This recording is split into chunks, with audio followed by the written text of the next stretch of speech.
আসসালামু আলাইকুম। আমি ডাক্তার শাহনেওয়াজ সিরাজ মামুন, হৃদরোগ বিশেষজ্ঞ হিসেবে ফেনীতে কর্মরত আছি। আজকে আমরা কথা বলব হাইপারটেনশন অর্থাৎ ব্লাড প্রেশার নিয়ে। ব্লাড প্রেশার মূলত একটি মরণঘাতী ব্যাধি বলবো আমরা। যখনই আপনার এটি শরীরে দেখা দিবে, আমরা আপনাদেরকে বলবো যে ব্লাড প্রেশার কিন্তু ছোট থেকে শুরু করে বড় সকলেরই ব্লাড প্রেশারের রিলেটেড বিভিন্ন ধরনের রোগাক্রান্ত হয় আমাদের রোগীরা। এর মধ্যে যেমন আমাদের অনেক রোগী হার্ট অ্যাটাক নিয়ে আসছেন, তার দেখা যাচ্ছে ব্লাড প্রেশার অনেক বেশি।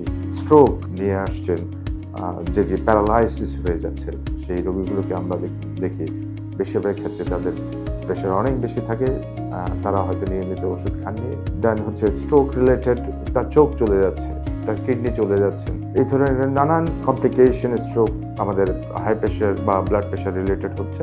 সুতরাং আমরা আপনাদের কাছে আজকে আসছি এই ব্লাড প্রেশারটাকে কন্ট্রোল করে রাখা বা কিভাবে আমরা কন্ট্রোল করে রাখবো, এর কোনো ওষুধ ছাড়া অন্য কোনো ওয়ে আছে কিনা সেটির ব্যাপারে কথা বলতে যাচ্ছি আজকে। সর্বোপরি প্রথমে আমরা বলবো যে প্রেশারটাকে আপনি যদি কন্ট্রোল করে রাখতে চান, আপনার যে ডাক্তার বা চিকিৎসক যিনি আপনাকে ওষুধ প্রেসক্রাইব করছেন, সেই প্রেশার ওষুধটি রেগুলার খাওয়ার চেষ্টা করবেন।